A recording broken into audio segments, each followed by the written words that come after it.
வணக்கம் ஜெயஹிந்த். இன்றைக்கி நம்ம சேனலில் இந்தியாவுடைய பாதுகாப்பு பற்றி ஒரு முக்கியமான அப்டேட் பார்க்க போகிறோம்.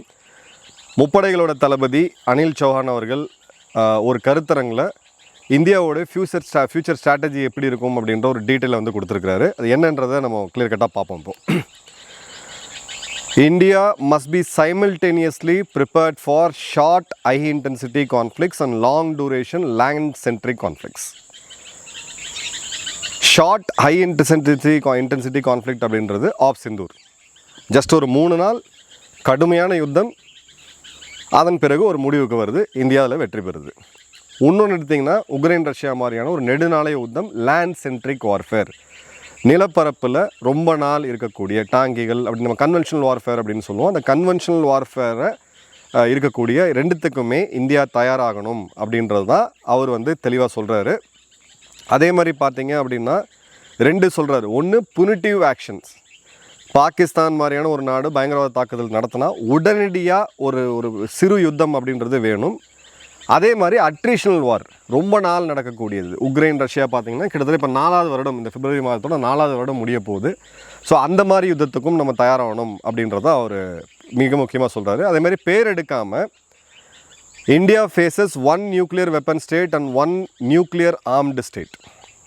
ஸோ இது சைனா மற்றும் பாகிஸ்தானை வந்து குறிக்குது. 1 nuclear weapon state and 1 nuclear armed state அப்படின்றது. அதே மாதிரி பார்த்தீங்க அப்படின்னா டிட்டரன்ஸ் மேனேஜ்மெண்ட் அப்படின்றது, அதாவது இது எப்படி தடுக்கணும், அதற்குண்டான செயல் என்ன அப்படின்றது தான் மிக முக்கியமாக இன்றைக்கி இந்தியாவுடைய ஸ்ட்ராட்டஜிக் சர்க்கிளில் இருக்கக்கூடிய ஒரு டிஸ்கஷன். சொல்லக்கூடியது முப்படைகளோட தளபதி ஜெனரல் அனில் சௌஹான் அவர்கள். ஸோ இதை ஓப்பனாக சொல்லும்போது இந்திய மக்களுக்கு அதில் தெளிவான ஒரு செய்தி இருக்குது. நம்ம எதை நோக்கி இந்திய மக்களை ப்ரிப்பேர் பண்ணணும் அப்படின்றதுக்கான ஒரு மிக முக்கியமான நிகழ்வு தான். இப்போது 2 முக்கியமான அச்சுறுத்தல்கள் அவர் வந்து குறிப்பிட்டு சொல்கிறார். ஒன்று பயங்கரவாதம், இன்னொன்று பார்த்திங்கன்னா அன்ரிசால்வ் டெரிட்டோரியல் டிஸ்பியூட்ஸ், இதுவரை தீர்த்து வைக்கப்படாத இல்லை தீர்க்கப்படாத எல்லை பிரச்சனைகள்.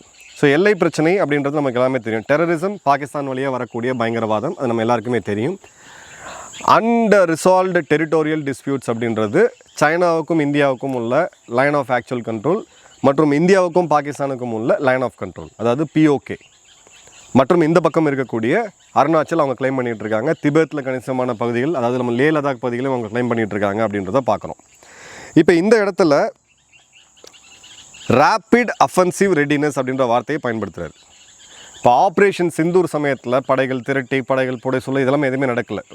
நம்ம வந்து கோல் ஸ்டார்ட்னு சொல்லுவோம், அந்த டாக்டரிங்லாம் இல்லாமல் உடனடியாக இறங்கி பாகிஸ்தானை வந்து இந்தியா அடிச்சுது. ஸோ ரேப்பிட் ஆப்ரேஷன் ரெடினஸ் அப்படின்றது 4லிருந்து 10 நாள் கேம்பெயின். அவர் சொல்கிறது 4லிருந்து 10 நாளைக்கு உண்டான யுத்தத்துக்கு இந்தியா எப்பயுமே தயாராக இருக்கணும். அதோடைய ப்ரிப்பரேஷன் தான் இப்போ சமீபத்தில் நம்ம பார்த்த ருத்ரா பிரிகேடாக இருக்கட்டும், இந்தியாவுடைய ட்ரோன் பிரிகேட்ஸாக இருக்கட்டும், இந்தியாவுடைய அந்த இன்டெகிரேட்டட் வார்ஃபேர் சிஸ்டம்ஸாக இருக்கட்டும், இது எல்லாமே வந்து இந்த 4 to 10 நாள் கேம்பெயினுக்கு வந்து இது நம்ம பார்க்குறோம், ரெடி ஆகிறத நம்ம பார்க்குறோம். இன்னொன்று பார்த்தீங்கன்னா sustainment capacity for month long land conflict அப்படிங்கிறது, வருடக்கணக்கில் மாதக்கணக்கில் நம்மளுடைய லேண்ட் கான்ஃப்ளிக்ட் அப்படின்றது. ஸோ லேண்ட் கான்ஃப்ளிக்ட் அப்படின்னாலே 4 இடத்த நம்ம வந்து குறிப்பிட்டு சொல்லலாம். 1 POK, 2வது லே லடாக் பகுதிகள், 3வது அருணாச்சல். இந்த 3 இடங்களில் தான் நமக்கு இதுக்கான வாய்ப்புகள் மிக மிக அதிகமாக இருக்குது. ஸோ இதுக்குமே நம்ம ரெடியாக ரொம்ப இருக்கணும் அப்படின்றது தான். அதே மாதிரி பார்த்திங்க அப்படின்னா இந்த நியூக்ளியர் ஓவர் ஹேங் அப்படின்றது இருக்குது. இப்போ இந்த 2 நாடுகள்கிட்டையுமே அணு ஆயுதம்ட்டு இருக்குது, இந்தியாக்கிட்டையும் அணு ஆயுதம் இருக்குது.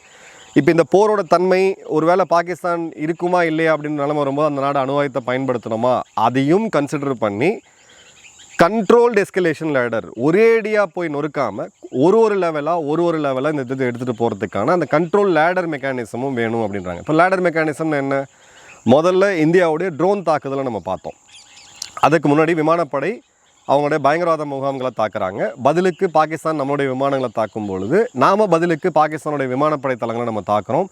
ட்ரோன் தாக்குதலை முதல்ல பயன்படுத்துகிறோம். அதன் பிறகு பிரம்மோஸ் ரக ஏவுகணைகள் அடுத்த கட்டத்தை நோக்கி இந்தியா போயிருந்ததுன்னா அக்னி போன்ற பெரிய அணு ஆயுதம் ஏந்தி செல்லக்கூடிய ஏவுகணைகளை இந்தியா பயன்படுத்தியிருக்கணும். அடுத்தது பார்த்தீங்க அப்படின்னா ஆப்ரேஷன் சிந்தூர் அப்படின்றது இந்த டெம்ப்ளேட், இந்த வரக்கூடிய யுத்தங்களுக்கு ஆப்ரேஷன் சிந்தூர் தான் டெம்ப்ளேட்டாக இருக்கும்ட்டு. ஸோ நம்ம நாடு வரக்கூடிய காலங்களில் இன்னும் நிறையா இந்த 4-5 நாட்கள் போன்ற ஆப்ரேஷன் சிந்தூர் போன்ற யுத்தங்களை இனி வரக்கூடிய காலங்களில் நம்ம சந்திக்க போகிறோம். ஸோ இது நாள் வரை நடந்த சந்தைகள் நீங்கள் பார்த்தீங்கன்னா 47 கிட்டத்தட்ட ஒரு 6 மாத காலம் நடந்த யுத்தம். அதன் பிறகு 62, அதுவுமே பார்த்திங்கன்னா கிட்டத்தட்ட ஒரு 6 மாத காலம் நடந்த யுத்தம். 65 ஒரு நெடுநாளைய யுத்தம். 71 ஷார்ட் 13 நாட்கள் நடந்த யுத்தம். கார்கில் கிட்டத்தட்ட 3 மாதம். அதன் பிறகு ஆப்ரேஷன் சிந்தூர் அப்படின்றது ஒரு 4 நாட்கள் 89 மணி நேரம் வந்து யுத்தத்தை பார்த்தோமோ. இனி வரக்கூடிய காலங்களில் இந்த டெம்ப்ளேட் தான் இருக்க போகுது அப்படின்றதா இது. ஸோ 4 நாட்களுக்கான யுத்தம். குயிக் டிசிசிவ் பனிஷ்மெண்ட்டுன்ற வார்த்தை அப்போ எல்லை தாண்டிய பயங்கரவாதத்தை முப்படை தளபதி எக்ஸ்பெக்ட் பண்ணுறாரு, நம்மளோட இந்தியாவோட strategic circle security circle expect பண்ணுறாங்க அப்படின்றது ரொம்ப ரொம்ப முக்கியமாக நம்ம பார்க்குறோம். அதே மாதிரி பார்த்தீங்க அப்படின்னா இந்த ஆக்ஷனில் இந்த 4 நாள் யுத்தத்தில் அவர் வந்து டீட்டெயில்ஸுமே கொடுக்குறாரு. இந்த டீட்டெயில்ஸ் என்னென்னா, ஃபஸ்ட்டு ஹை வேல்யூ டார்கெட்ஸ், பாகிஸ்தானுடைய விமான தளங்கள், அவங்களுடைய ஏவுகணை தளங்கள், அவங்களுடைய ரேடார், அவங்களுடைய கமாண்ட் சென்டர்ஸு, அவங்களுடைய இராணுவ தலைமையகம், இது போன்ற ஹை வேல்யூ டார்கெட்ஸை இந்தியா தூக்கணும்.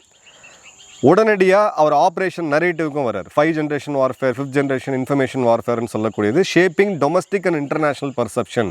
இந்த இடத்துல தான் நம்ம மிகப்பெரிய தோல்வியை தழுவணும்.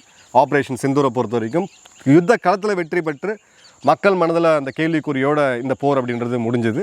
ஸோ அந்த இடத்துல ரொம்ப கிளியர் கட்டாக அவர் வந்து அட்ரஸ் பண்ணுறாரு. அதே மாதிரி பார்த்திங்கன்னா ஸ்ட்ராட்டஜிக் கம்யூனிகேஷன், இந்திய ராணுவம் அவங்க டைம் எடுத்து முப்படைகளுடைய அதிகாரிகள் வந்து ஒரு ப்ரெஸ் கான்ஃபரன்ஸ் நடத்துறதுக்கும் உடனடியாக தகவல் கொடுக்கறதுக்கும் நிறைய டிஃப்ரென்ஸ் இருக்குது. ஸோ அந்த இடத்துல அவங்க ஆர்கனைஸ் பண்ணுறாங்க. இப்போ அடுத்தது பார்த்திங்கன்னா டெக்னாலஜி, தொழில்நுட்பம். இந்த ஐஐடி நம்மளுடைய கோர் பிரெயின், இந்தியாவுடைய பிரெயின்னு நம்ம சொல்லலாம். இந்த ஐஐடிக்கள் இப்போது பலவிதமான வார்ஃபேர் எனேபிளர்ஸை உள்ளே கொண்டு வராங்க. புது புது தொழில்நுட்பங்கள் உள்ளே வருது. அதில் 6 முக்கியமான விஷயங்கள் இருக்குது, நம்ம வந்து ஃபஸ்ட்டு பார்க்கணும். ஃபஸ்ட்டு வந்து artificial intelligence and machine learning. ஒரு ஆர்ட்லரி கன் இருக்குது, ஒரு மிசைல் லான்ச்சர்ஸ் இருக்குது. இது எப்படி வந்து செயல்படுது, மிஷின் லேர்னிங்கை எப்படி யூஸ் பண்ணலாம், ஆர்டிஃபிஷியல் இன்டெலிஜென்ஸ் சொல்லக்கூடிய செயற்கை நுண்ணறிவை எப்படி யூஸ் பண்ணலாம். ஸோ இது சம்மந்தப்பட்ட தொழில்நுட்பம். அடுத்தது குவாண்டம் டெக்னாலஜி மற்றும் செக்யூர் கம்யூனிகேஷன். ஏன்னா செக்யூர் கம்யூனிகேஷன் ரொம்ப முக்கியம். கம்யூனிகேஷன் லீக் ஆச்சு அப்படின்னா அந்த யுத்தத்தை வந்து ஆல்ரெடி எதிரி ஜெயிச்சிட்டான்னு அர்த்தம். ஸோ அந்த இடத்துல நம்ம ரொம்ப உஷாராக இருக்கணும்.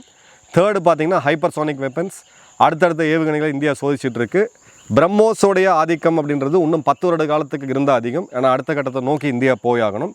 அடுத்தது பார்த்திங்கன்னா ஆட்டோனமஸ் சிஸ்டம்ஸ் அண்ட் ரோபோட்டிக்ஸ். தனிப்பட்ட இந்த யுத்த களங்களில் இல்லாமல் ஒரு ஸ்டாண்ட் அலோன் வெப்பன் சிஸ்டம்ஸ் நம்ம சொல்லுவோம். மனிதர்களே இல்லாமல் இயங்கக்கூடிய யூஏவிஸு, மனிதர்களே இல்லாத இயங்கக்கூடிய துப்பாக்கிகள், ட்ரோனில் பொருத்தப்பட்ட துப்பாக்கிகள் மற்றும் ரோபோட்டிக்ஸ். நம்ம பல இடங்களில் இப்போ பார்த்திங்கன்னா ரோபோ நாய்களை நம்ம ராணுவம் எஃபெக்டிவாக பயன்படுத்திக்கிட்டு இருக்காங்க. அடுத்தது advance material and energy system. இந்த ட்ரோன்ஸ் எல்லாம் அடுத்தடுத்த கட்டத்தை நோக்கி போகணும்னா இதுக்கான பேட்ரி, புது தொழில்நுட்பம், புது வகையான எனர்ஜி இதெல்லாம் வந்து தேவைப்படுது. நிறைய வெஹிக்கிள்ஸ் இப்போ ராணுவம் பயன்படுத்த ஆரம்பிச்சிருக்காங்க. இந்த மாதிரியான இடத்துலையும் நம்ம வந்து ஃபோக்கஸ் பண்ணணும் அப்படின்றது அவருடைய இது. அதே மாதிரி பார்த்தீங்க அப்படின்னா we must exploit new domains and create asymmetry with our weaker adversary. இப்போ வீக்கர் அட்வர்சரின்னு அவர் சொல்கிறது பாகிஸ்தானை.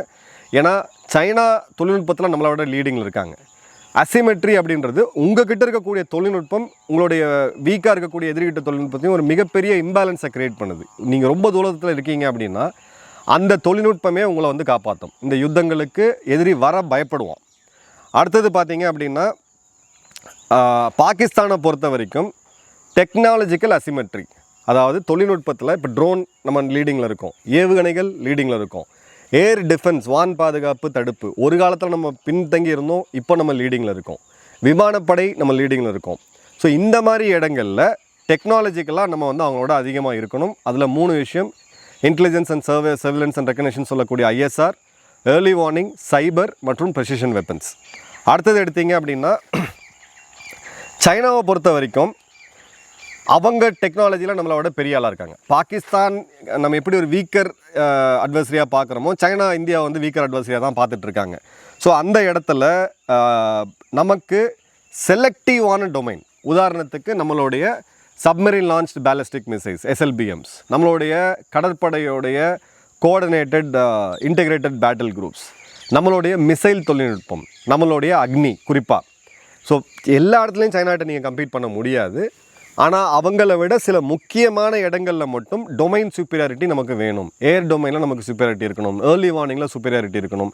இந்த மாதிரி இடத்துல வந்து கொண்டு வரணுன்றாங்க. இதில் 3 இடம் அவர் சொல்கிறாரு: இன்ஃபர்மேஷன், சைபர் மற்றும் இண்டிஜினஸ் டெக்னாலஜி. இண்டிஜினஸ் டெக்னாலஜின்றது பிரம்மாஸ், ஆகாஷோடைய நியூ ஜென்ரேஷன் ஏவுகணையை இப்போ நம்ம சக்ஸஸ்ஃபுல்லாக சோதித்தோம்.